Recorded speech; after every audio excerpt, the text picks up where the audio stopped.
बिस्मिल्लाहिर्रहमानिर्रहीम। एक सवाल हमसे ये पूछा गया कि क्या मुसाफिर पर भी कुर्बानी वाजिब है, और जो मुसाफिर नहीं है क्या वो दिन में भी कुर्बानी कर सकता है और रात को भी कुर्बानी कर सकता है, या दिन में करना लाजिम है? तो इनका जवाब समाअत फरमा लीजिए। मुसाफिर के ऊपर कुर्बानी वाजिब नहीं रहती।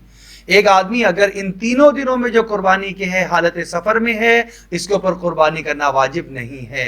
लेकिन अगर इन तीनों दिनों में के दरमियान में ही ये मुकीम हो गया, अपने शहर वापस आ गया, या किसी ऐसे शहर में जाकर रुका जहां पर इसने 15 दिन से ज्यादा के क़याम की नीयत कर ली है और इसके पास पैसे भी मौजूद हैं, साहिब निसाब भी है, तो इस पे कुर्बानी करना फिर वाजिब हो जाएगा। ऐसा नहीं है कि ईद के दिन अगर ये सफ़र में था तो बकाया जो है 11वीं और 12वीं ज़िलहज जो है उसके कोई एतबार नहीं होगा, उसका भी एतबार किया जाएगा।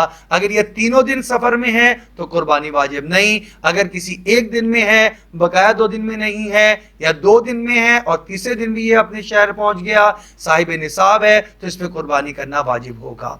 और दूसरी बात, जिस तरह दिन में कुर्बानी करना जायज़ है, वैसे ही सूरज के गुरूब होने के बाद रात को भी कुर्बानी करना जायज़ है। सिर्फ एक बात यह है कि चूंकि इसकी रगों को काटना होता है, अगर आप किसी अंधेरे के अंदर बगैर लाइट का मुनासिब इंतज़ाम किए कुर्बानी कर रहे हैं तो वहां पर एक खतरा है कि कहीं खुदा ना खास्ता खून की या सांस की कोई नाली और कोई रग कटने से बाकी ना रह जाए। अगर पूरी लाइट का प्रॉपर इंतजाम मौजूद है तो रात को भी कुर्बानी की जा सकती है, यानी 10 ज़िलहज के दिन के गुजारने के बाद जो रात आएगी रात को भी कर सकते हैं, 11 का दिन गुजारने के बाद जो रात आएगी उसको भी कर सकते हैं। 12 को चूंकि गुरूब आफ्ताब तक वक्त है, लिहाजा उससे पहले पहले कुर्बानी करना वाजिब होगा।